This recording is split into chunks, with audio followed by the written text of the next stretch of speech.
Hermanos queridos, para recibir a Cristo como Salvador, se necesitan dos cosas: descubrirlo muy cerca de nosotros y descubrirlo muy cerca del Dios Altísimo.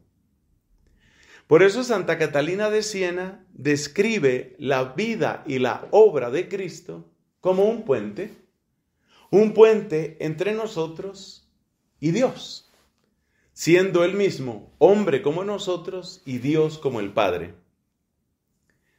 Observemos que un puente solo funciona si realmente toca las dos orillas. Eso es lo que hace que un puente funcione. Un puente que llegara, por ejemplo, hasta la mitad del río, pues no le sirve a los de esta orilla ni a los de la otra. Un puente que estuviera muy cerca de nosotros, pero que no llega a la otra orilla, tampoco nos sirve. Si tú observas en el Antiguo Testamento, el drama que se presenta es precisamente el de una especie de puente incompleto. Pero si vamos a ser más precisos, diríamos dos puentes incompletos que no llegan a tocarse. Algo así como cuando los ingenieros empiezan a construir de un lado y del otro, y entonces avanzan, pero no se han encontrado todavía. Efectivamente, en el Antiguo Testamento encontramos a un Dios que manifiesta su poder, su santidad, su plan maravilloso para la vida humana. Incluso hay palabras muy alentadoras en el libro del Deuteronomio, donde Dios dice: la palabra que te digo no está lejos de ti, como diciendo, ya casi llegamos, ya casi, pero todavía no se llega. Y también encontramos en el Antiguo Testamento personas de una gran santidad, incluso con capacidad de sufrir por Dios. Piense usted la historia esa impresionante del capítulo 7 del segundo libro de los Macabeos, cuando una mamá vio cómo torturaban y ejecutaban a sus 7 hijos y luego la mataron a ella, todo por mantenerse fiel a Dios. Piense en los sufrimientos interminables de tantos años en el profeta Jeremías y en otros profetas. Piense usted en lo que se dice de Moisés, que él hablaba con Dios como un hombre habla con su amigo, pero al mismo tiempo dice, no había en la tierra hombre más sufrido que Moisés. O sea que Moisés y Jeremías y aquella señora del libro de los Macabeos realmente representan como el intento humano, las manos que se extienden del ser humano diciendo, Señor, alcánzanos. En el capítulo 63, me parece que es del profeta Isaías, hay una súplica que resume esta situación del Antiguo Testamento, cuando dice el profeta Isaías, ojalá rasgases el cielo y bajases. Y también Job dijo, aunque sea muerto, aunque me arranquen la carne con mis propios ojos veré a Dios. O sea que hay un anhelo de encuentro, pero no se logra ese encuentro. O no se lograba, es lo que debo decir. Porque el sitio de ese encuentro, donde se junta, donde por fin se realiza ese puente, se llama Jesucristo. Ese es Jesucristo. La carta a los Hebreos nos muestra lo cerca que está Cristo de nosotros de dos maneras. Primero, dice que Cristo participa de nuestra carne y de nuestra sangre, es decir, es tan ser humano como todos nosotros, tan hombre como todos nosotros. Es así. Ese es el primer argumento. Y el segundo argumento, que es impactante, es el que aparece en la lectura de hoy, cuando dice que Él, a pesar de ser hijo, aprendió sufriendo a obedecer.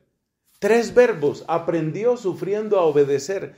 Y estos 3 verbos son muy propios de nosotros. La vida humana muchas veces es un aprendizaje. Muchos de nosotros hemos tenido que aprender, y casi tendría que decir aprender a las malas. No todo se aprende a las buenas. A veces uno aprende, pero por decirlo así, de sus caídas, de sus errores. Y hay gente que es implacable y hay gente que no perdona. A mí me duele mucho cuando yo oigo a una persona que dice, a mí cuando alguien se me sale, como quien dice, yo no voy a perdonar. Yo solamente pienso, ¿qué tal que Dios nos tratara así?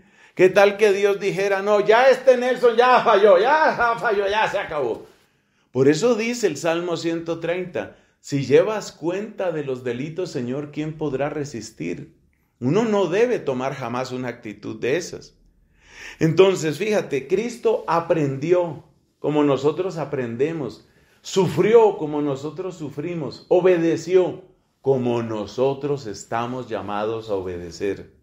O sea que Cristo no solamente tiene metafísica, ontológicamente hablando, una naturaleza como la nuestra, sino que probó nuestra naturaleza en su aspecto más terrible, que es el tener que aprender, el tener que sufrir y el tener que obedecer.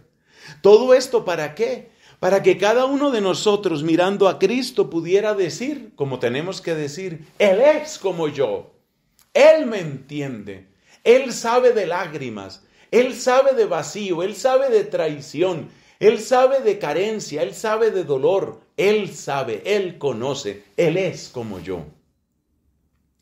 Especialmente podemos decir estas expresiones de confianza si elevamos nuestros ojos a la cruz de Cristo. Si miramos la cruz de Cristo, no hay circunstancia, ni tragedia, ni dolor en el que no podamos decir, Él es como yo. Dice Santo Tomás de Aquino, meditando sobre la cruz de Cristo, que es muy, pero muy sabio que Dios haya querido darnos la salvación a través de la cruz. Dios hubiera podido darnos la salvación de muchas otras formas.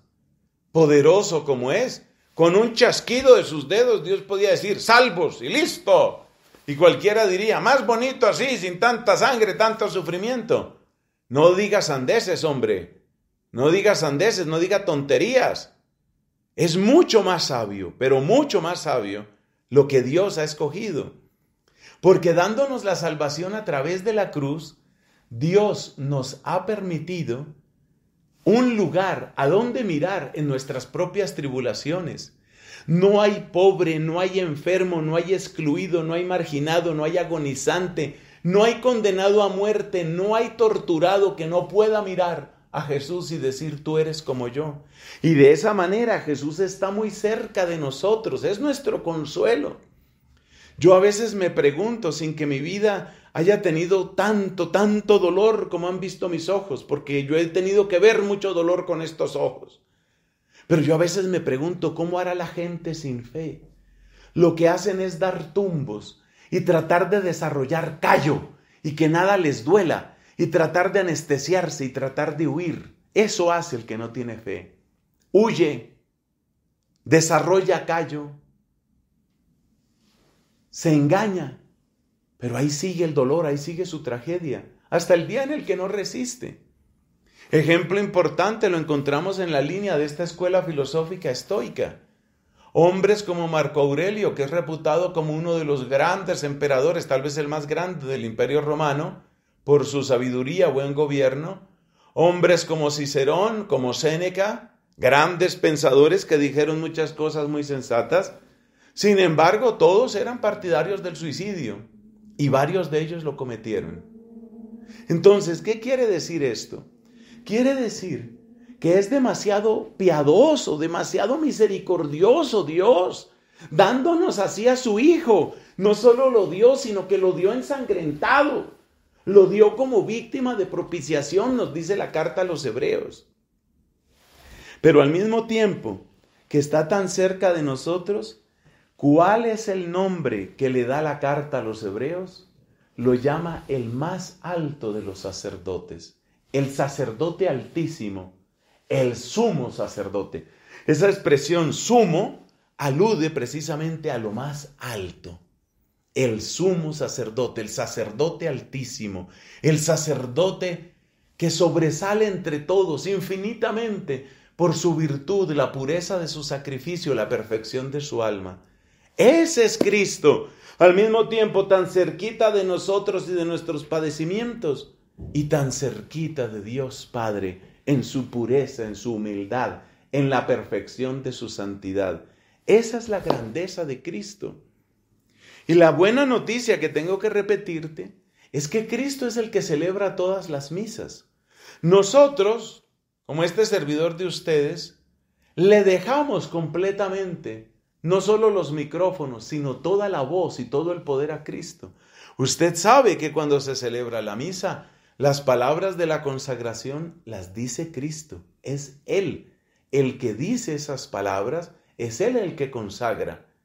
Por consiguiente, es el sumo sacerdote el que se hace presente aquí, en nuestro humilde altar, en nuestro humilde corazón se hace presente, porque así nos amó Dios. Sigamos con ese consuelo esta celebración, preparando el pan y el vino.